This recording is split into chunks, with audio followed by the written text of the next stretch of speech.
Okay, I have started the recording, but then where is my pen? Once again.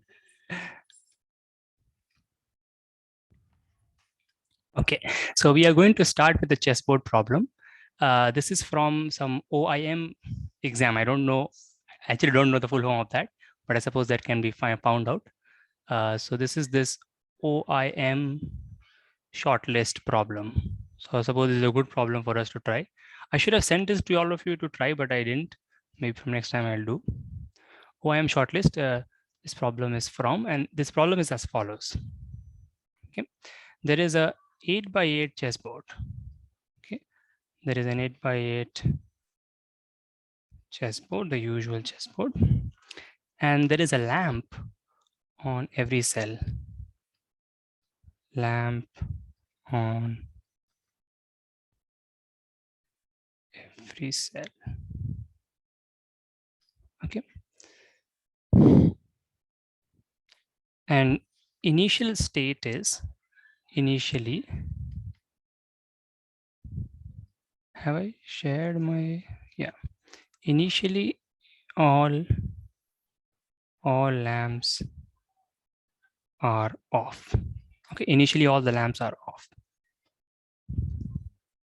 Now we are going to make some moves. Okay, and in each move we are going to select a lamp, and we are going to select one direction, and we are going to change the state of that lamp and all its neighbors in that direction. So initially all the lamps are off. In a move, we choose two things. We choose a lamp and a direction,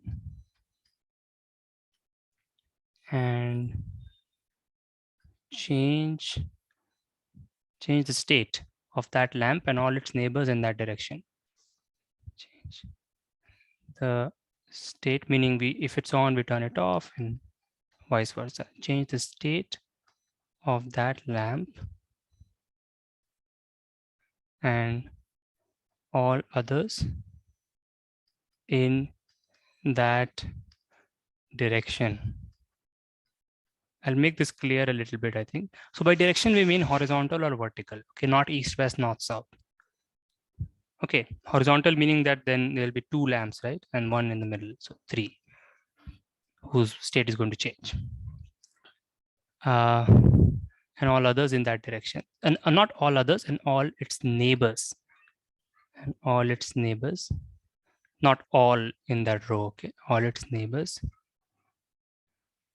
in that direction. Now, what is our goal? Okay, so if it's kind of given, or yeah, after a certain number of moves, there is exactly one lamp turned on. Okay, so yeah, let me put it like this only. After certain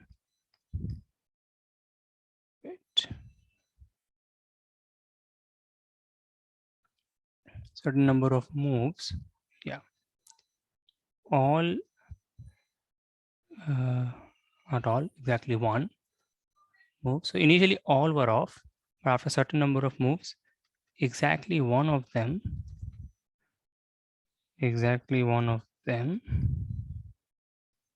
is turned on. Okay, find the possible positions of that cell. Find all possible positions. Find all possible positions of this cell, which is remaining on, which is the only one which is remaining on. Okay, this is 2009. So if we quickly try to explain this with an example. No, yeah. So in any way you can do, and what are all the possible cells which you can, such that they are the only ones, they are the only one which are on. Yeah, and there will be several possibilities and several positions. Initially, all lamps are off, remember. This is a little similar with one of the questions we had done earlier, but we actually couldn't do that. This I couldn't. So just to give one example. So this is not 8 by 8. Just giving an example. So suppose we choose this lamp, the lamp on this, then we are going to turn this on. Maybe I can write it on like this, and I can turn this on. I mean, if I choose this red one, if I choose the red one, so if I make this move, I can label it as move M3, 3. I can say that. Then if this is on, then sorry, then I make this on because initially everything is off, and then I make this on and this on. Okay. Now in the next move, if I choose this one, then this will become off, and this will become on, and this will become on. And so you get it, right? So at this point, there are 4 of them which are turned on. Okay. So yeah, let's give ourselves a few minutes and think. Maybe Chandan has already thought a little bit about it, I think. So we will see if he can also help us more in this.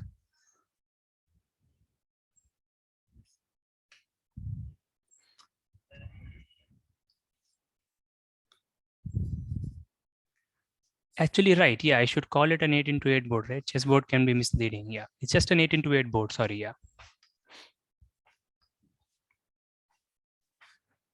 So in fact, let me just draw an 8 into 8 board here because that may help us while you guys think. I'm also thinking. I don't know. Does anybody know? It's not IMO definitely. What is OIM? I don't know. Sorry, I don't know. So O will be Olympiad. I will be what? India? It's not India. Then I can't think of Ireland. Maybe Ireland. I don't know. Italy, but Italy, yeah, I don't know. Yeah, leave it.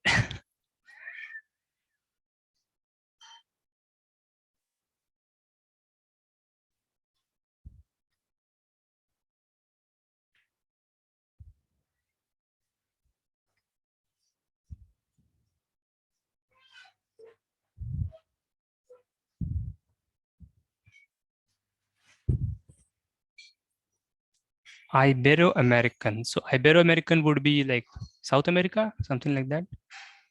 I don't know. Okay, okay, yeah. So then Iberoamerican would be, I think, South America. Yeah, that is how it is, I think.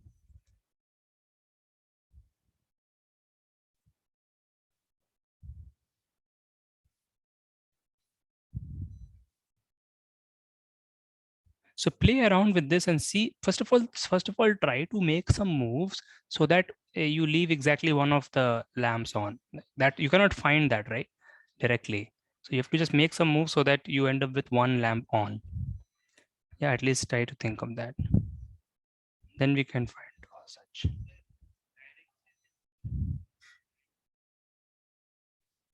No, as I said, the direction only, there are 2 directions. So direction is either horizontal or vertical. So I had said it, but I should write it. It was written in the problem actually.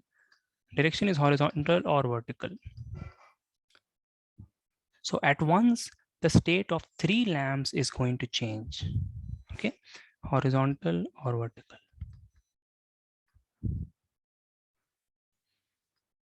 So if you choose this lamp and you choose a vertical direction, then you have chosen these 3.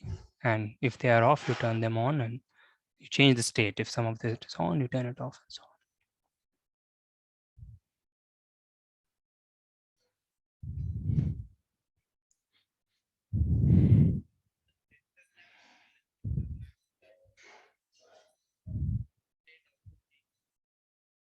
Yes, including the center.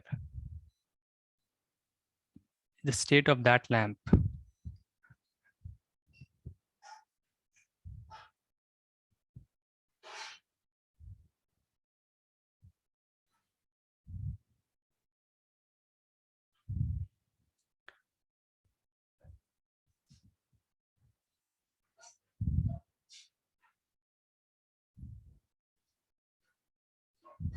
Yeah, like if you choose a corner one, then you see this two will only be turned on. So that's an exception.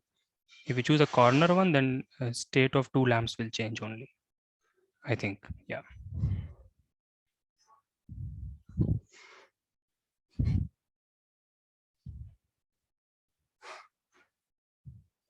Okay, I have something I won't say now. You guys think I just got a little bit something.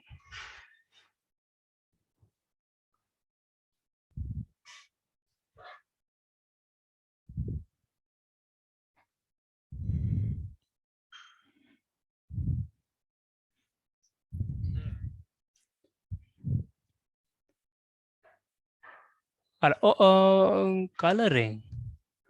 Okay. Okay. If you have the full solution, kind of coloring. So, does it solve the problem completely? Or okay. Then let's wait. Let's just give ourselves a few minutes. Yeah. Maybe I don't know. Maybe some coloring, smart coloring can do it. But let us just give ourselves a few, so that someone, because see, I'll just quickly say one small idea that I've got, because so there will be some artistic coloring in a sense that you understand will work. But what I was thinking is, if I turn, suppose, so let me write it in a proper way, okay, so that it's more instructive and so on. Move one, let's say I choose make m 1, 1. This is not very well defined, but you understand m, 1 means this one. I'm choosing this one and I'm turning these two on. Okay. Next one, I'm choosing 1, 2, meaning then I'm choosing this one. So then what do I do?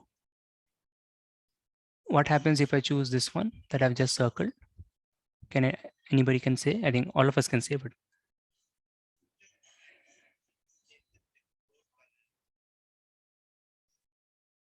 okay, that's fine. We'll come to the coloring if that works.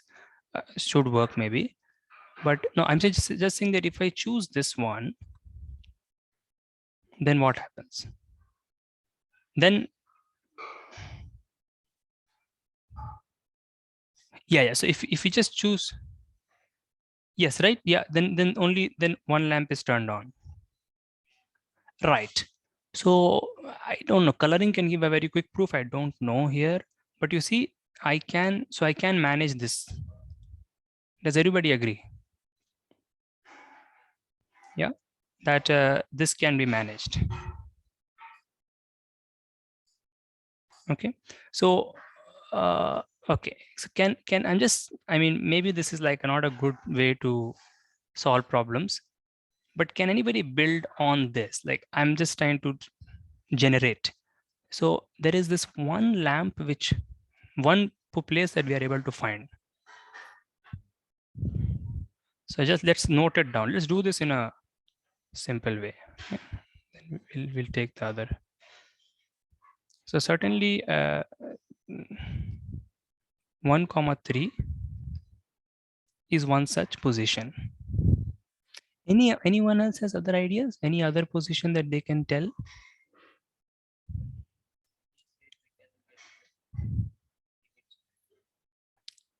Can you say more? Equidistant meaning?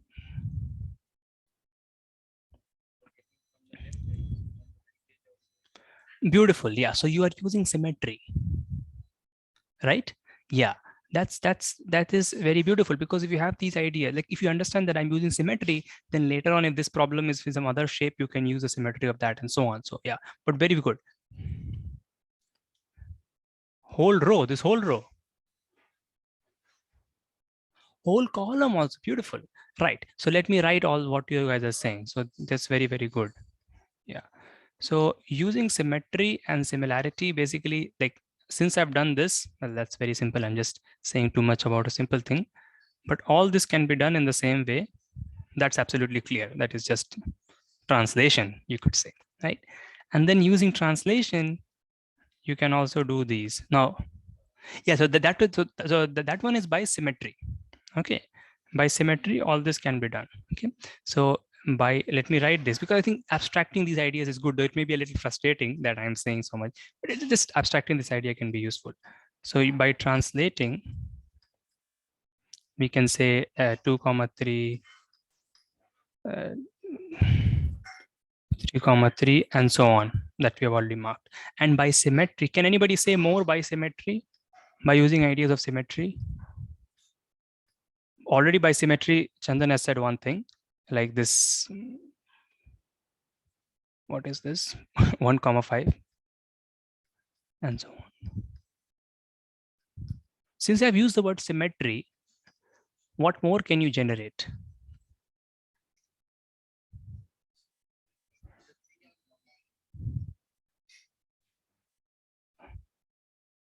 Sorry, say again. Say the number, say the number, say the coordinates.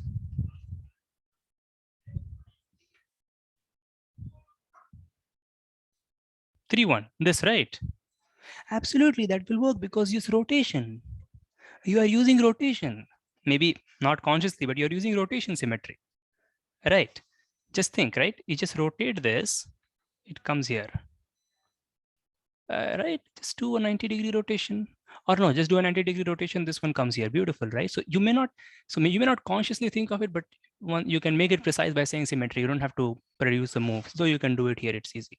So this is by a vertical symmetry. You see, these ideas are what leads to the group theory and all that, right? Studying symmetries of a square and so on, and then it's used in coloring and counting and so on later. So here by rotation symmetry, and maybe this will lead to a coloring also eventually of the board that is suitable to the answer. So by rotation symmetry, and I'm not saying the very details, but you can understand this one here. Wonderful. What else can we say by rotation symmetry or otherwise, or any? Absolutely. This.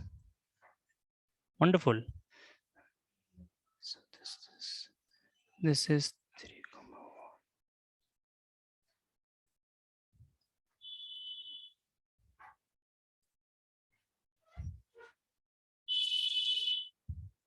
okay. And if someone is having trouble understanding the symmetry idea, please ask. Okay. And you can also try to explicitly produce the moves that do it.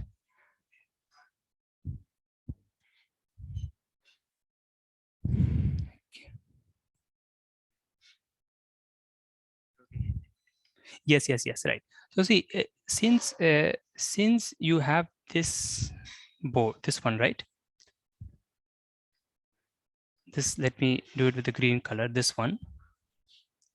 Now, if you rotate, so if you rotate this board about the center somewhere here, right? Yeah. Or am I saying something very stupid? 3.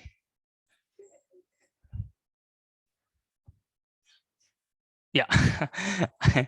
The center is there, right? The center is here, but just because I've drawn it like that. 1 minute. Yeah, center is here, right? Yeah, whatever. This, now when you rotate the board by 90 degrees, right? Then doesn't this one come here?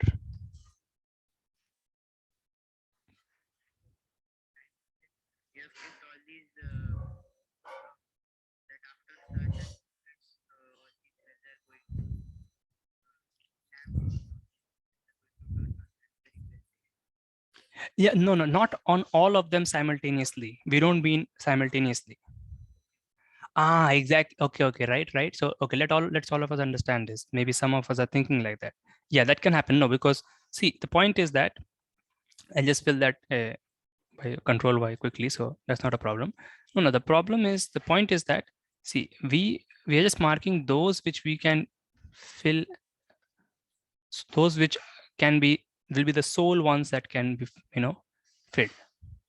So you see, we can make some moves which will fill only this, right?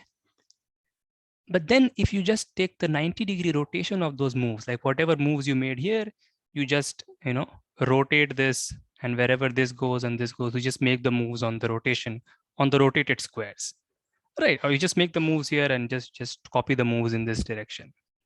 Then you can manage to ensure that only this one is turned on.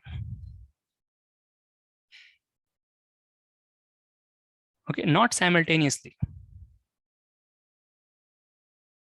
Okay, so this one, yeah, just by you can just think of the moves also. But symmetry is kya hota hai, you don't have to think of it separately again, right? You can just say that there will be some moves. Okay, so there will be some moves which will only turn on this, and there will be some moves which will only turn on this. Okay, by rotate, because whatever moves you make here in this direction, you just copy the moves here. Okay, so those which I have ticked, those will be the only ones that can be turned on. Those will be the ones which will be the only ones which will remain turned on.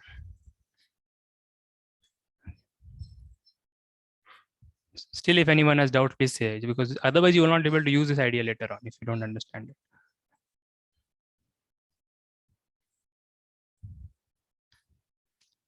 Okay. Then let's think, are there any more squares that we can turn on?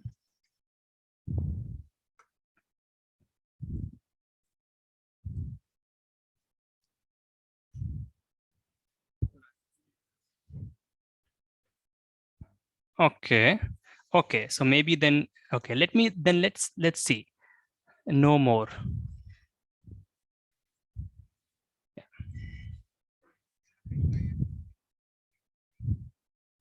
No more. Okay.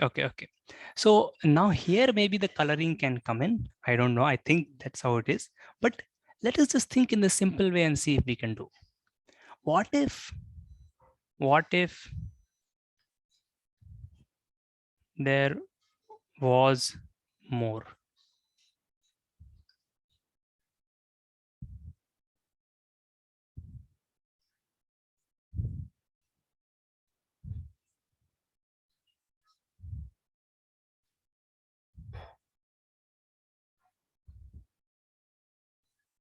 So we will see. Let's wait for a few minutes and see if we can think.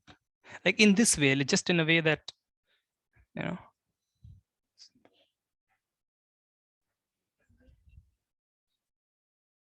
Yes, right. So then that lamp will be in the remaining square. So let's just take, for example, if this one was the only one that was turned on. So what is the problem with that? So certainly if this was turned on, then by symmetry, we can say that this will be turned on, this will be turned on, this, let's do it. So we are using symmetry once again. Like this, and then so this, and what am I doing? Yeah, this.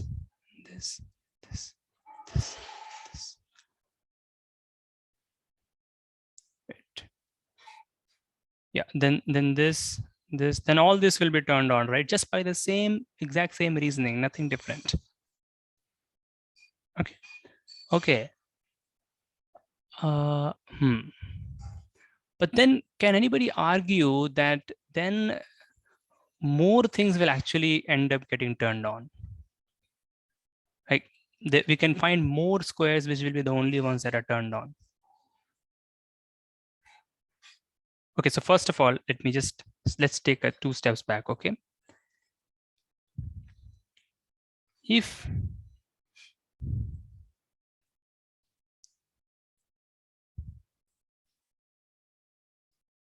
what was I going to say? Yeah, if 1, 2 is the only one turned on by some moves, we don't need to know the moves, then all the other pink ones also have that capability, because again by symmetry, right? But then can we use this idea of symmetry to make more lamps turned on or something like that? I don't know. Yeah. Or if it doesn't work, then we have to go back to something else.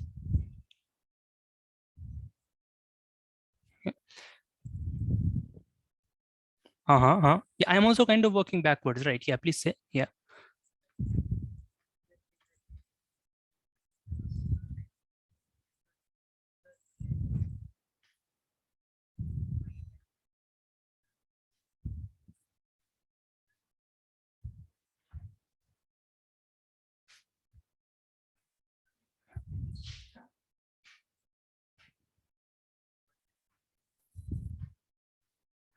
So you're saying that if there is a lamp which is the only one that is turned on,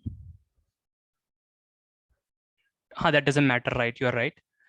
Then no, but there will be many previous moves. But,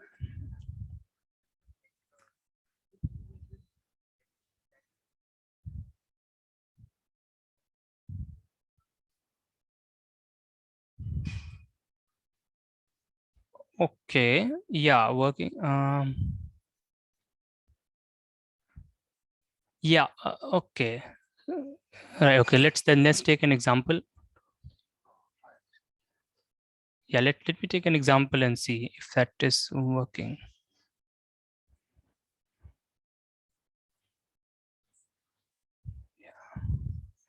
Yeah, but in this, right. So yeah, for example, as we think that it is not possible, we'll start with this. So if this is the only one that is turned on, then you are saying that if we track the previous move, previous state, then what could be a possible previous state?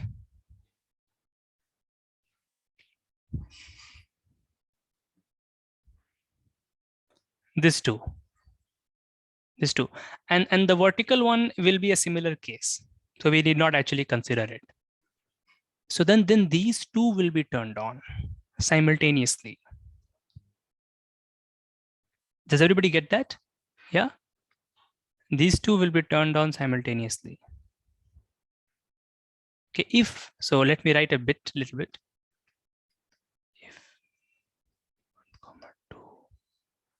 Yeah, that I've already written here. We just put it in the right place. Yeah. Then the previous step would have been this. This might work as a good idea. Then what? Let's think. So then those two are turned on simultaneously. And remember, initially everything was turned off.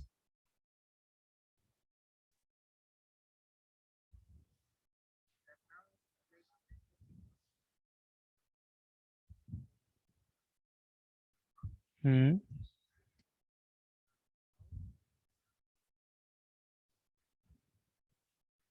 Okay.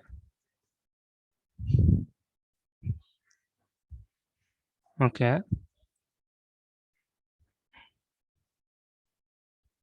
Yeah. Hmm. So that. Yes, yes, yes. That's right. That's right. Because initially everything was off.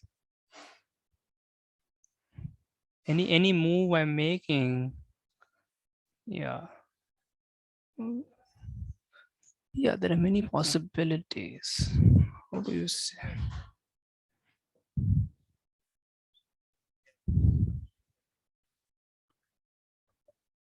Uh, can you say again? Wait, that is an interesting. One second, Chandan. Can you say what you said? That is something strange, interesting.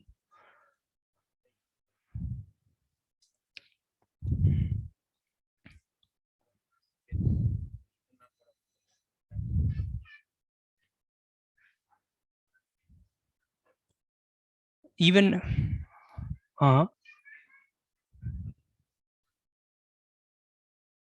fourth one. Which one? This one. This is what I was thinking. Yeah, Chandan, I think your idea will kind of do the problem now. I'm thinking, but yeah, but this what Raghav is saying is along the idea of the thing. So you're saying that if the pink one can be turned on, so this is again back to the previous. So this is not what Adish was also saying. This is just previous idea, previous to previous idea, right? So you are saying, Raghav, that then this can also be turned on, the middle one. Can you tell us how? I think the answer is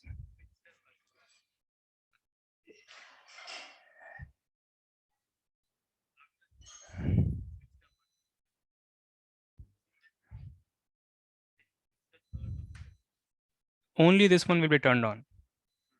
But are you assuming something?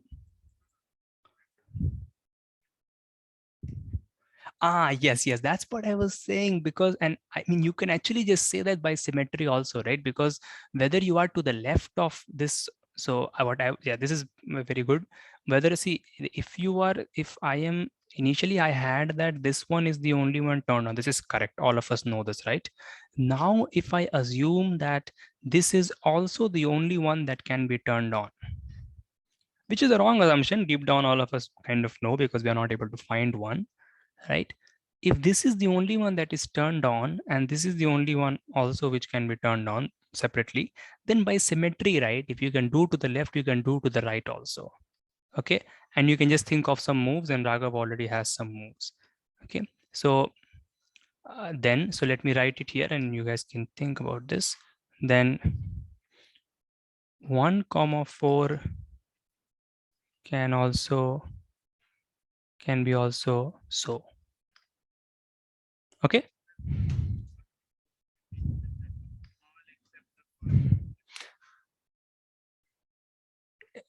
Yeah, right. Then this uh, this. But then, yeah, where does that take us? That is the thing. No. Uh-huh. Yes. So, yeah, we can say so. So, assuming that this one is the only one that is turned on. No, not this one. Sorry, Raghav, can you say this one? Erase that and put the first one and third one. Okay.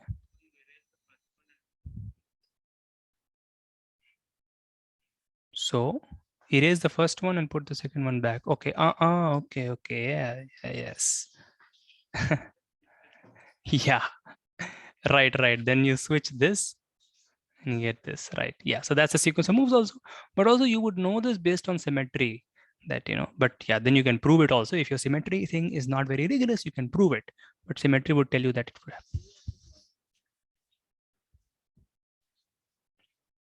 No, this one is on, others are off.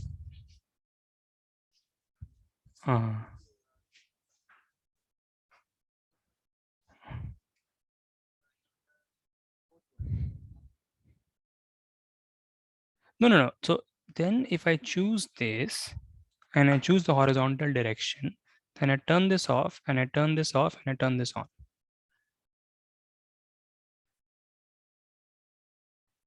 Okay, yeah. Okay. And you can just, all of us can just think of it also, yeah. Then I think by some reasoning you can also say that all of them can be turned on. Let's assume. But then, is it possible that all the lamps can be turned on? I mean, it's possible for, but then where does it take us? It doesn't take us anywhere. Yeah. I'm just kind of, yeah. No. It is possible. It is possible. Huh? The assumption is wrong. Yeah, 1, 2 being turned on is wrong. Eventually, we'll see. I think. Yeah. Yeah. No. But you see, this.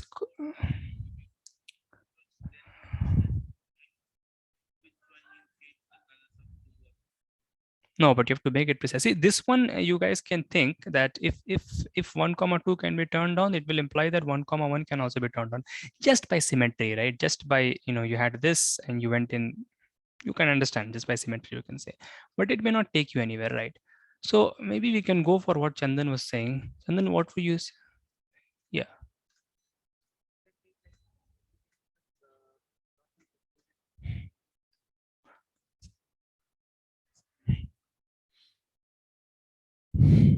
Yeah, but I don't know if that kind of thing will work. No, I don't know. I don't know. I don't know. Yeah. But then what Chandan said, I think I got it. So I just said, so if we just turn back, right? I mean, see, in some sense, you already have a coloring here. Coloring is already here. If you forget all this and go back, see, Yeah, you want to say that the rest of the board, you want to say that, yeah, I think, yeah, you want to say that these cannot be colored. I mean, in these, none of them can be the only ones that are colored. Okay, in these. And yeah, so Chandan, can you say the thing again? I think I am forgetting a little bit.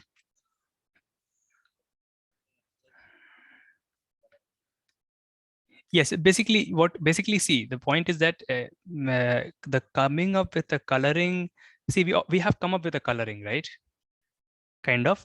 We came up with this coloring kind of by this symmetry idea. But coming up with the coloring just out of the blue, I don't know how one would do it. Okay. But anyways, but even if you forget, so I'm not going to use the coloring word. Okay. I'm just going to say that, look, in these blocks, in the yellow patches, no one square can be colored, can be the only one turned on. Okay. So this green patch, I just reason for, actually, you cannot reason only for this. You see, whenever you make a move, okay, let me say, it's kind of an invariance principle idea. Every move you make, okay, you just imagine, right? If you make a move from here at this point, if you're at the green patch and you make a move, then what happens? You change the state of this green patch, you change the state of this if you choose the horizontal direction, and you change the state of this. Okay, but you have changed the state of an even number of lamps in the yellow patch.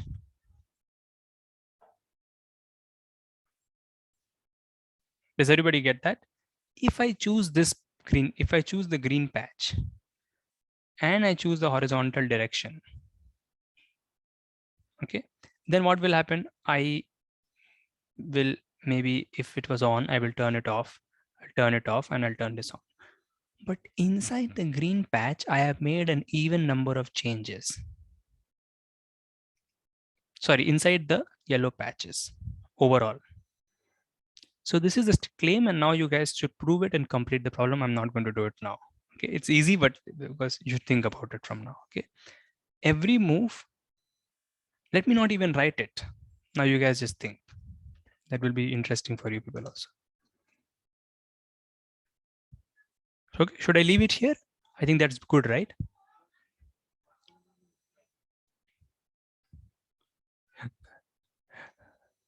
No. So actually, see, there is nothing formal here. Is this? There's no need to. Yes, exactly. We are. Yeah. So basically, basically,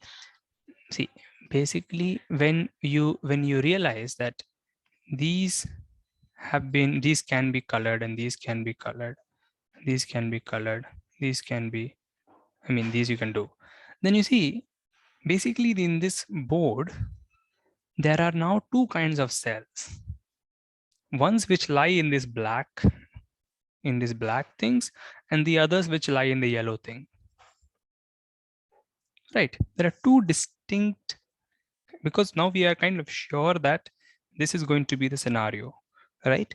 The ones that are in this third column and fifth column and third row and fifth row, they can be, in them, each one can be made turned on alone, and in the yellow patches, they cannot be.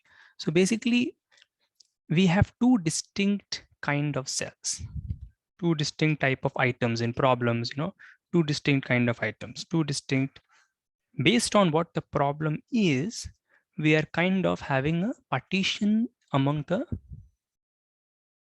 board. Okay, but we want to actually prove that it is a part. We want to prove that this is that the other ones cannot be. We feel that, and so to prove it, we make this partition, which we feel is correct. So two distinct kind of cells. Now, because we have two distinct kind of cells, we give two distinct colors. Okay. Now you got it right. Now the color will help you to prove that they are actually exactly. You give the right name so that you can do your reasoning. You can do a global reasoning. It's a very beautiful choice of notation. Yeah, maths is just like that. If you give the right name so that you can reason in easier language. Right. So once you give this name, or basically, even if you don't color it, if you don't color it, then don't color it. You can just say that, yeah, everything that is inside these cells, if on every move, something happens to them that makes them distinct. And that is in every move, an even number of things in them change in the yellow patch. If you can call them yellow patch, or you can say I'll color them white, or you can not color, that's up to you. Okay. But in every move you make, there is something that happens in the green patch inside the yellow patches that makes them, not possible. That's so in the problems, when you see two kinds of things or three kinds of things, then you give three kinds of color, four kinds of colors, whatever, based on the problem. Yeah. But you see, in these coloring problems, you can't suddenly come up with a coloring unless you see it in some other way. I don't know. But initially, you have to use the symmetry idea to start the problem, to generate some cells, and then you can maybe come up with a kind of partition. And then you can help yourself to reason on that partition by give good names or notation by the coloring. Okay. So the ideas that we used were symmetry. So first we had some generators. We started with something to get started. Then we used symmetry. Sorry. Then we used symmetry. And yeah, and after symmetry, we got what it should be, and then we partitioned it. And that's basically what is coloring, what's called a coloring technique. Okay, that's it. And we do this everywhere. We color graphs, we partition graphs, and so on. Yeah, even number of, anyways. Yeah. So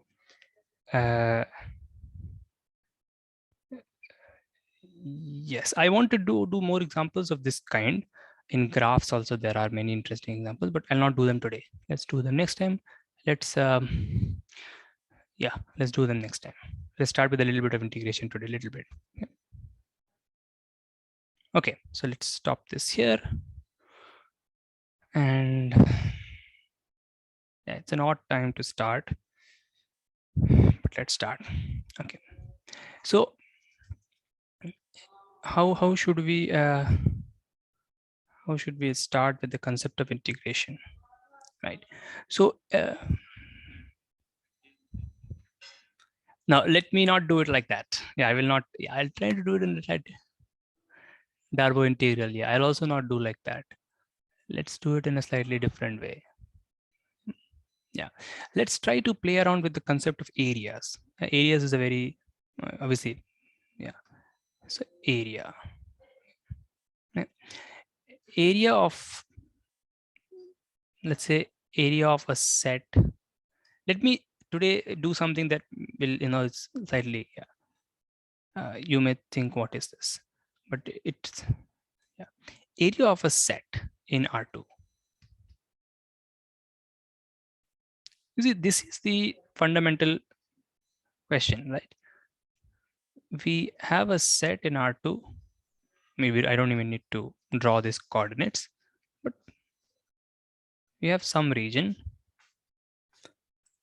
closed region, and you want to figure out an area, or what should I say? Should I say calculate the area? What do you guys think? I mean, is this a premature question or what? What? How can we approach this? How can we calculate the area of an arbitrary closed this thing? Yes, right. What is area? That's the thing. So first of all, we need to define area. Can anybody try this? How do you define area?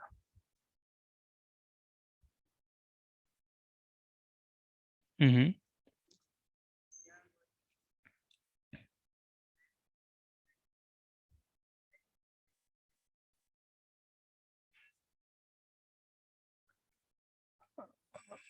Okay, so that's certainly the first thing I would say. So we is saying that, so given a region, so you see a region is a very complicated thing, right? There are several kinds of regions and they are complicated thing, but we want to understand them through numbers. Well, obviously we won't get a full understanding, but yeah, okay. Mhm.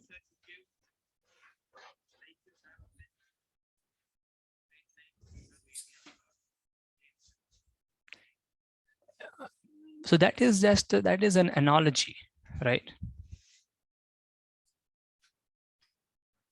Yeah. So length, yeah, that's just an analogy, right? But how do you do it? Like, what should you use?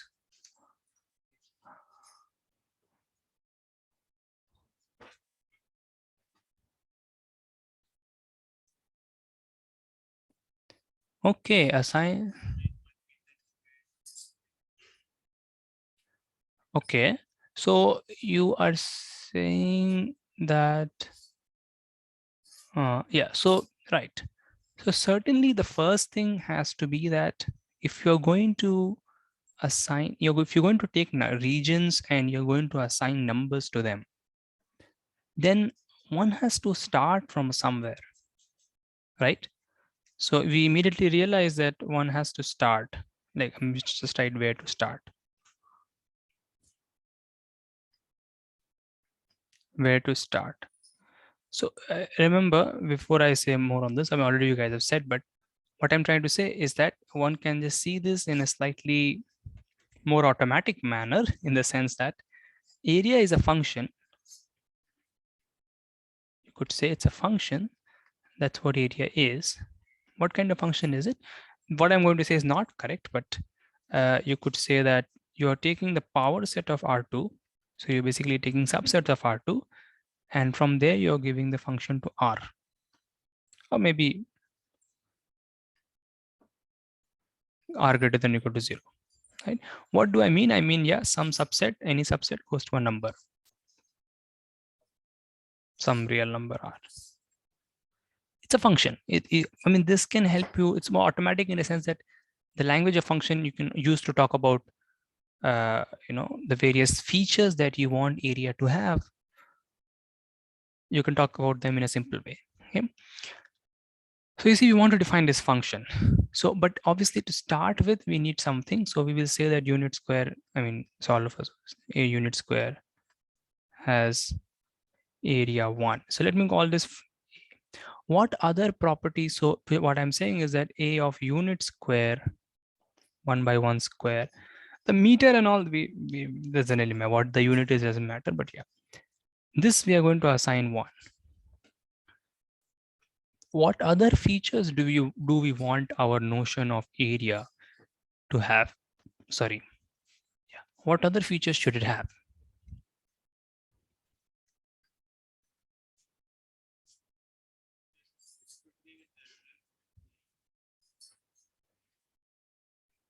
Yeah, so you can just assume that the plane is this R2 plane.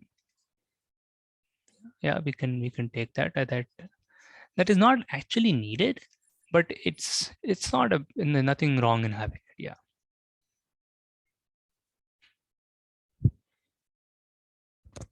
But what other features should area have? Any sensible, so basically, see, we are not just trying to learn some procedures. Yeah.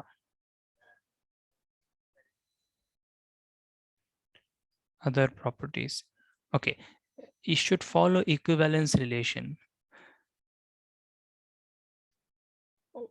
Oh, like what? Can you say more?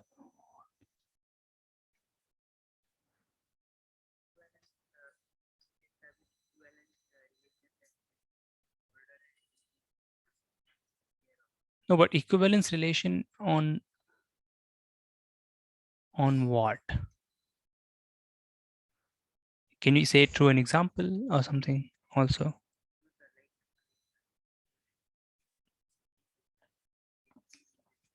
Mm-hmm.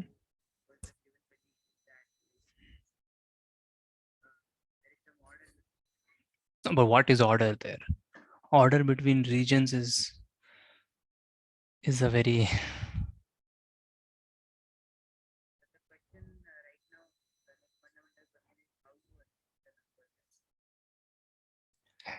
no, no. So see, that is so they're basically that is basically the whole question. How do you assign numbers in a sensible way? But see, that rule we cannot really find directly. There will not be any direct procedure or direct, because otherwise integration theory will not be there. What we are just asking now is something much simpler. We are asking what features or what properties do you want? So we are making the definition of area, let's say. What properties should the definition of area have? What other properties should it? Bounded. Bounded what? Bounded region or bounded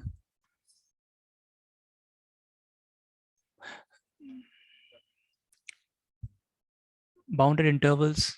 What do you want bounded intervals to have?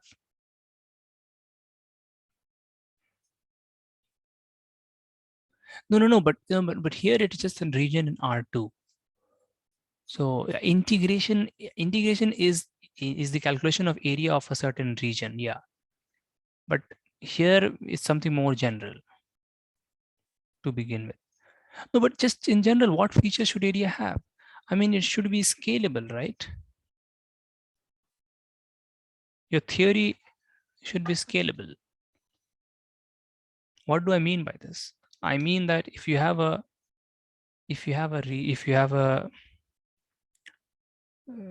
shape S and you're trying to assign it an area, and then let's say you take 2 times the shape, and you guys know what 2 times the shape means.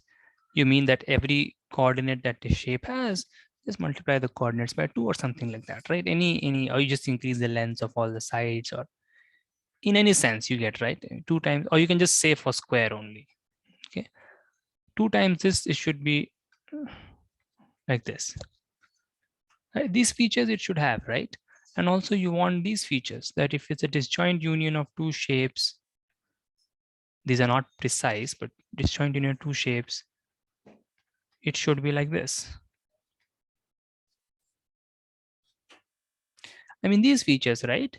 It should be additive. It should be additive over disjoint. No, but I don't mean in that sense. Okay, yeah. So yeah, I said something wrong, right? Right. You get it, yeah, right. I mean, if I just change the coordinates. So anyways, right, so it should be additive. Maybe I should not put this, that condition I don't need to put. I just need to say that it should be additive, not scalable. Maybe just additive will take care of the scalability also. So it should be additive. Over disjoint things, it should add up. And then inclusion and exclusion will follow from there. What other features should it have? I mean, one can stop here and try to see what kind of functions they can make, but still, there are some essential features that you would want any sensible notion of area to have. What are they?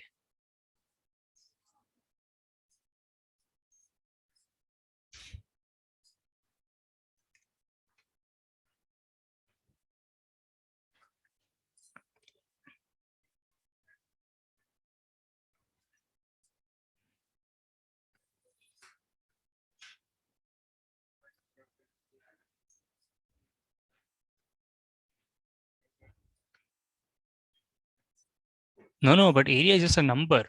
So that will obviously happen. There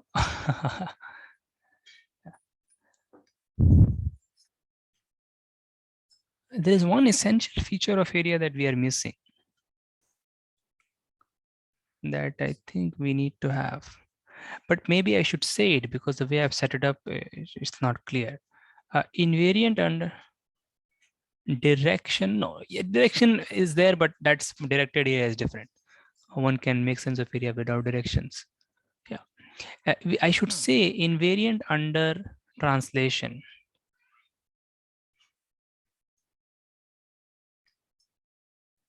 right? This is certainly something that you want your area to have, right? If you have area of S, a figure S, and then you take, let's say 2 plus S. 2 plus S means all the coordinates you add by 2 in the set S. Then the area should not change.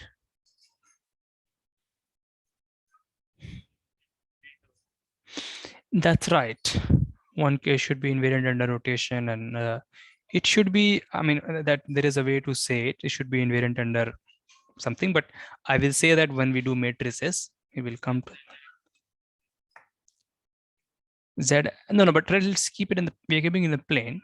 There is something called, I'll say that next time we'll connect the derivatives and matrices in that 3. So we'll do that next time. But you see, these are the properties that you want your notion of area to have. But then how do you define? But then the question is, and this is a big question, does such a function A exist?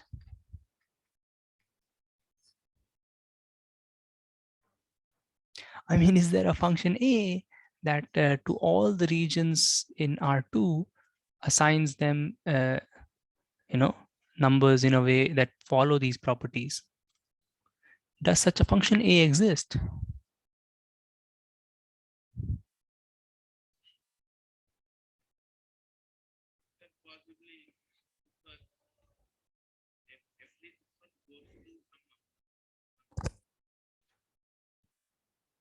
What?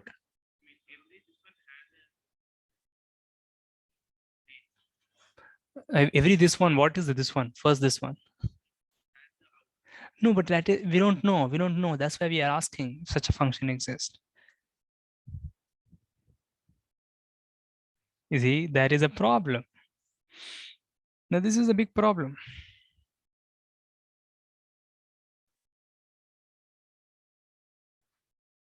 Okay. And there is another thing, another property that you want area to have. Let me make this smaller. And then this will be for homework. If and these questions can be asked, because these are elementary. I mean, you don't need to have studied this before. This can be just some definitions can be made and this can be asked. The following thing. Okay, if A is contained in B, then area of S1, sorry, this is a horrible notation.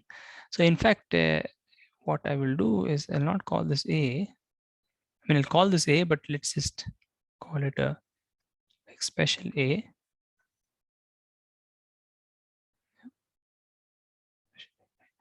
Then A of A is contained in A of B. We want this, right? Now the question is, does this follow from the previous ones? Can anybody say? From previous, I can say axioms. Yeah.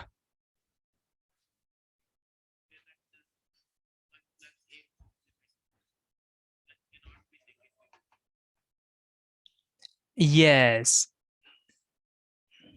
No, that we have said here. It is non-negative. Right. So it will follow. Yes. Everybody sees that? Right? Yeah. So these, and then there are these properties that will follow. And yeah, so let's remove this. I mean, this is a very essential property. That's why I wrote this. Okay. So then the question is, does such a function exist? Now that's really a difficult question. So we don't really know the answer to this now. We will think about this later. So actually the answer is no, but think, okay. Let me just say the answer is no. And the reasoning is a little tricky. Or is it? Yeah, I think it is tricky. I don't myself understand it. I know the proof, but range, yeah, it's a function from to R non-negative, right? Yes, area is a number, right? Right. So the answer is no, but it's difficult to know. Okay, but then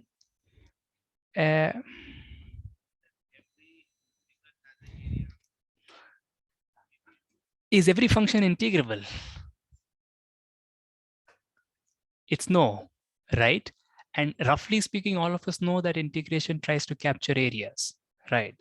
And if every function is non-integrable, means that even figures like this, where there are two vertical lines and one horizontal line and one, if this is bad enough, well, that's not bad enough. I cannot draw it. Okay. Yes.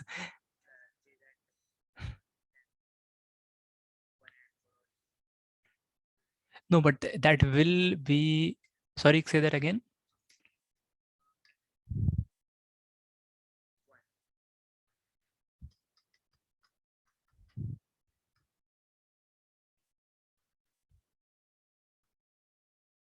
Uh,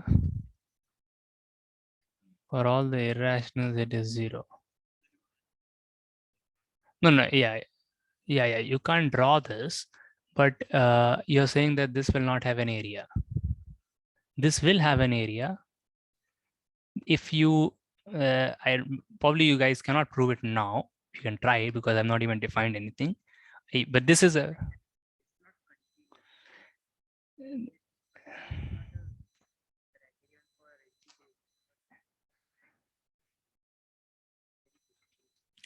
But this has an area.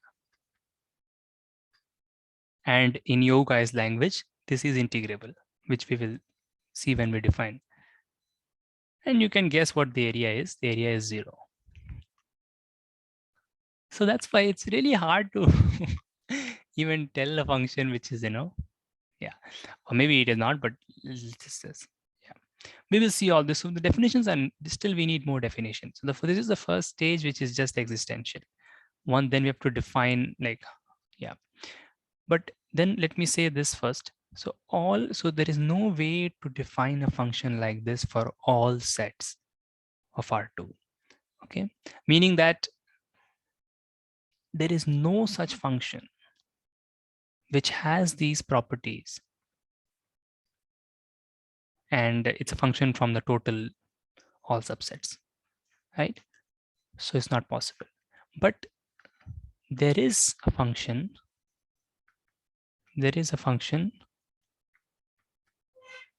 on special subsets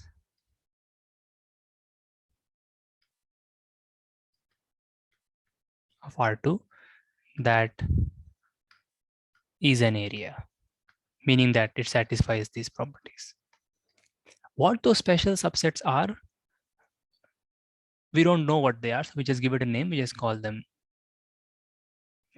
subsets which have an area or measurable sets. Okay, but just in simple language, there are some subsets which have an area, and there are some subsets which do not have an area. What is an area? Any function that satisfies these properties.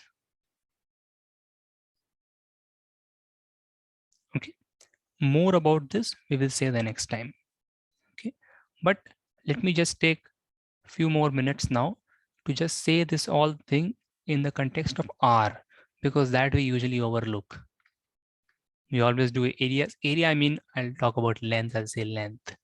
Okay, let me just say all this for R and ask a few questions for homework.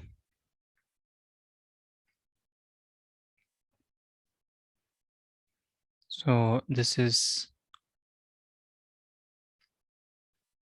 two. So you see, I'll just do this very quickly. Let S be a subset of R, and we will try to make sense of length of S. Or you can say area of S also, but yeah, length of S is a better word. This is called measure in general. Length of S. How do you define length of S? Can anybody say? I think some of you may know this. I've done this at some point. So S can be a very strange set. You don't know.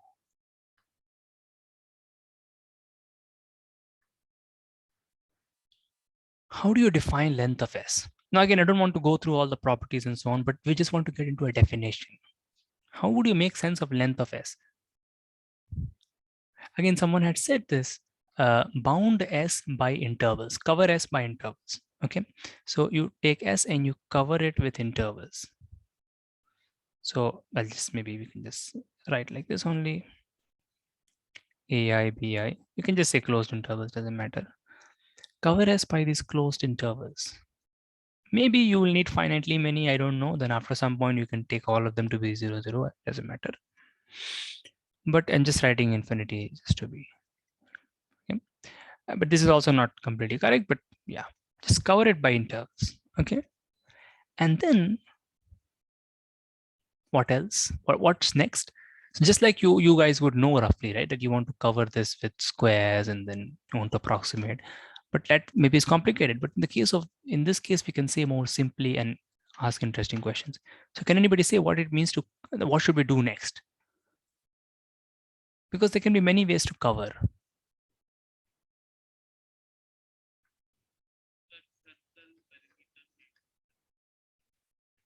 Can you say more? Okay. Okay. Uh, so if you want to find the length of S, or you want to, I should just say, make sense of length of S, then what would you do? You would cover S by intervals, right? And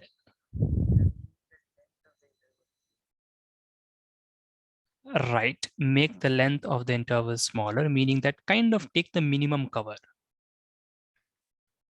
Right. I mean, minimum cover. We just take smaller and smaller covers, right? Take smaller and smaller covers of S and just take the smallest cover. I take the infimum of those covers, right? So basically take the smallest cover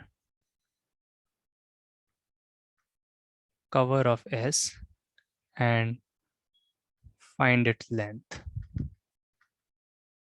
Now, what does it mean to find length of a cover?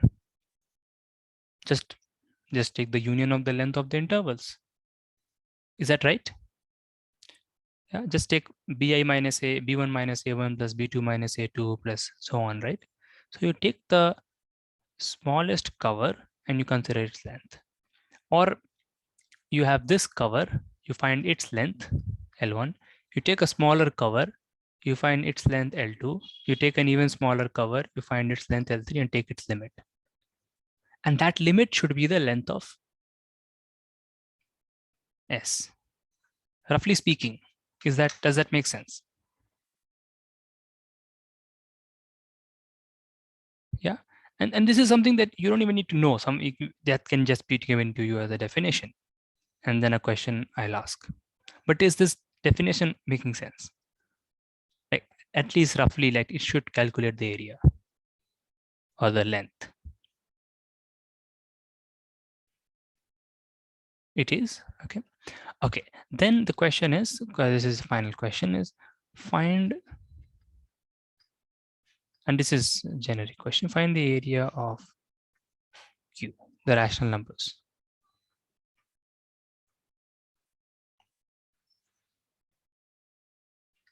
And take a few minutes and just see if this makes sense to you. If it does not, then ask me. You just take few minutes. We have time. Just wait for some minutes. I'm not given a complete definition, but roughly speaking, this is the definition.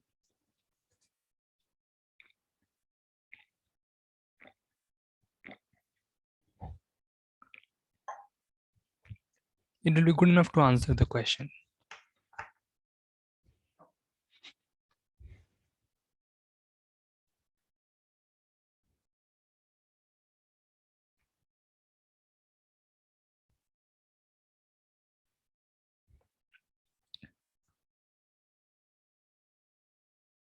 So there are no questions. The way I've defined.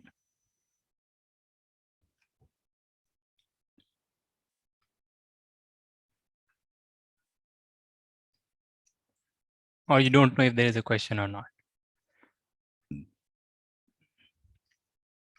So Let's just do a very small example. So suppose, I mean, yeah, I mean, any example would be too simple. Suppose you have like this interval. So what do? You take this cover. 1 minute. Sorry. What is happening? So you take this cover, right? And then you find the length of this cover. Take a smaller cover, find its length, and then take smaller and smaller covers and so on, and then take the limit. That would be the area. Okay, so just do this question, then find the area of Q. Let me ask another question, find area of that thing also. That is very interesting. But I'll just present it in a simple way now. Let's just let me erase all this and then see. That was area. I asked, the first question was find the area of the rational numbers. Okay. Now let us take the unit interval. Now I'm drawing it very big because we will need things. This is unit interval. And then from this unit interval, I'll mark 2 points. See, so that procedure can be given, and then that was the first question about rational numbers. This is another question.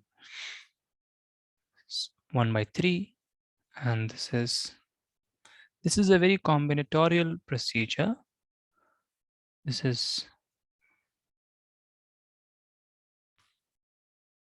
2/3. Okay.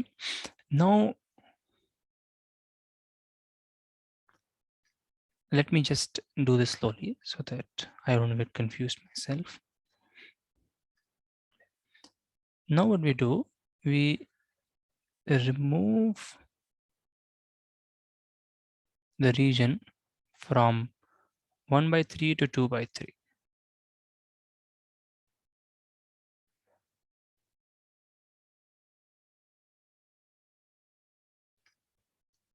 Okay, so I remove this in thing. Okay,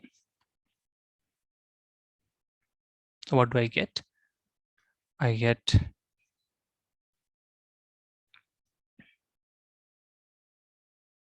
sorry, 1 minute, because I'll just do this slowly. You guys can also just absorb this gradually, because hundreds of questions literally can be asked on this procedure.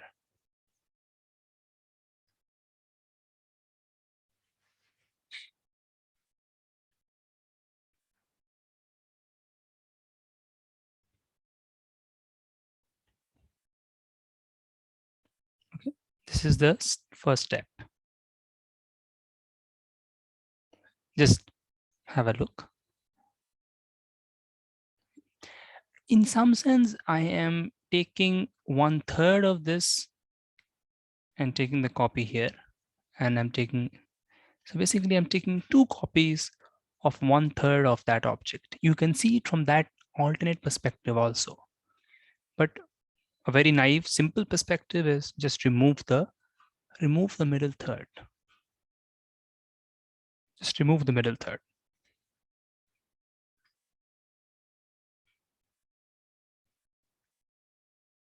Can anybody guess what should be the next step?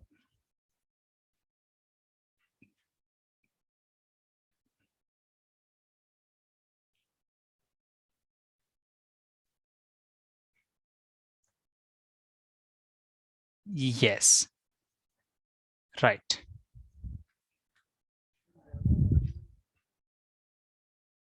No, otherwise I would have said something. No, so what were the questions? You can ask now. Oh, okay. I know nothing was, okay. So then, yeah. So then again, we repeat the same thing for these two I can just say like that. Maybe it will be said like that, okay? And then you have to unravel the whole thing on yourself. But let's do it. Yes, we're just doing it here. So this will be 1/9. And then we will be here somewhere.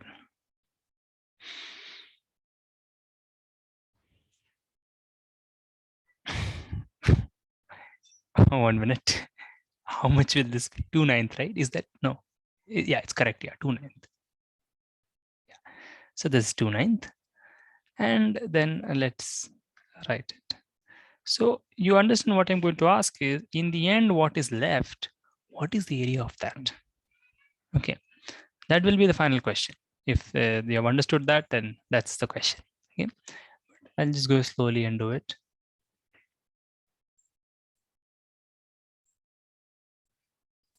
I'm just doing it very slowly because there are many other questions I'll be asking from time to time on this thing. Okay. So then we will have this. Oh no.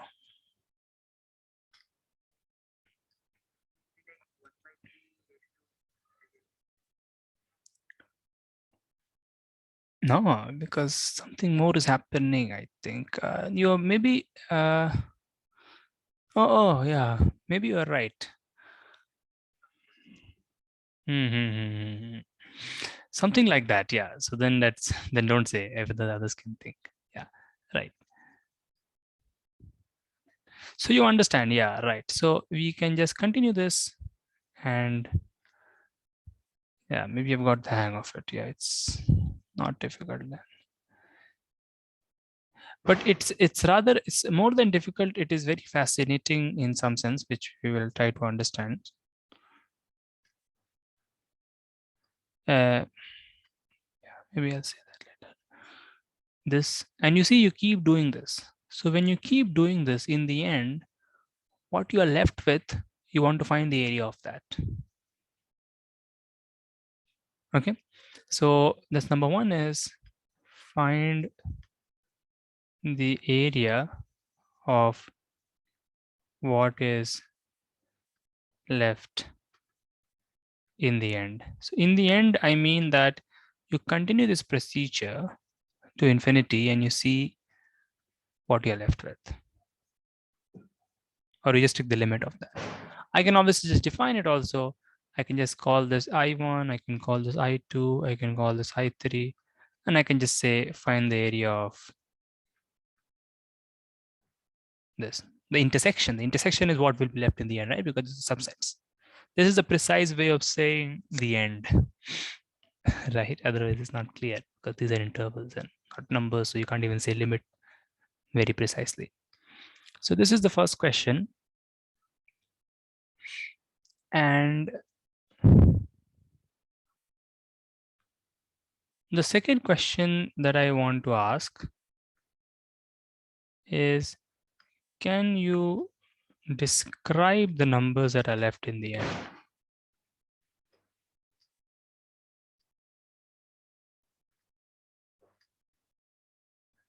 In the end. This is a vague question, just think about it.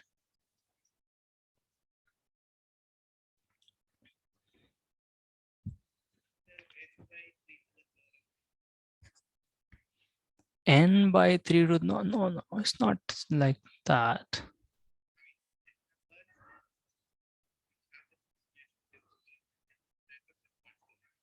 No. Because you see, we are removing something, so you have to think.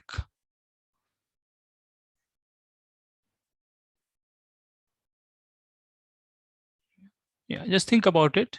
Okay. Yeah, so let's then stop here today. Okay.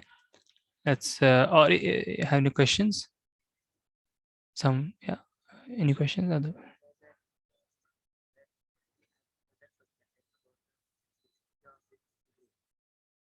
Okay. Yeah.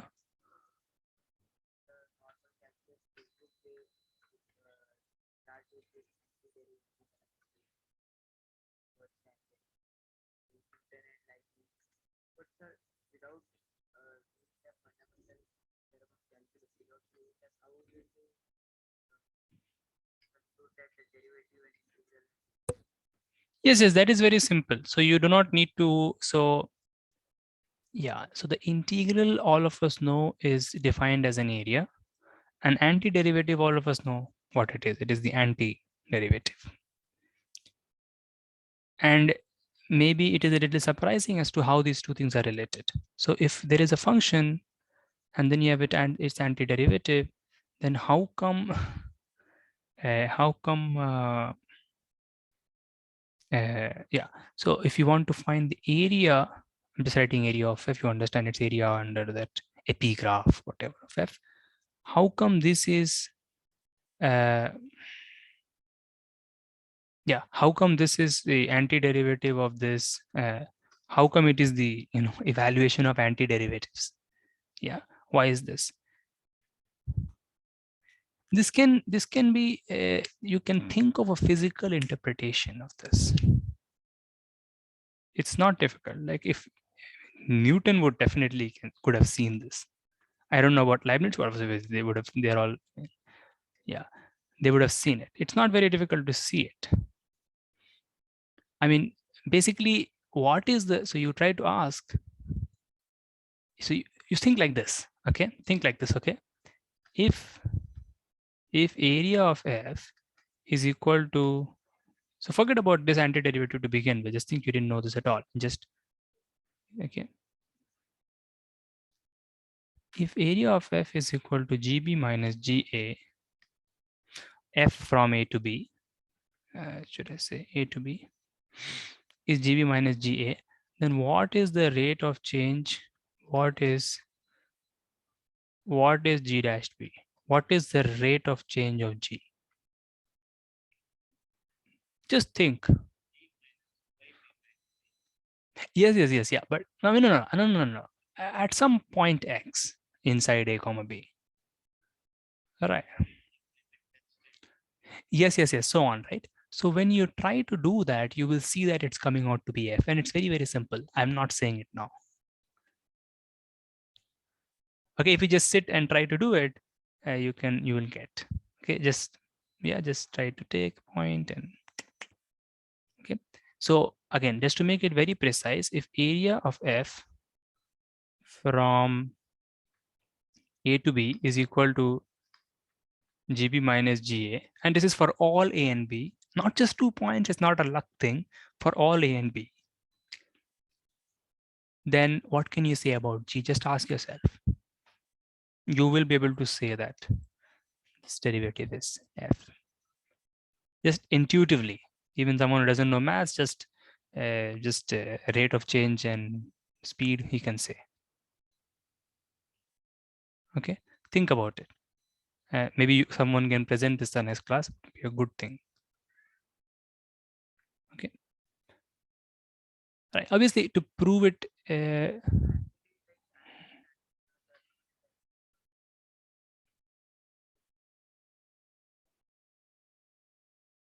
artificial in what sense?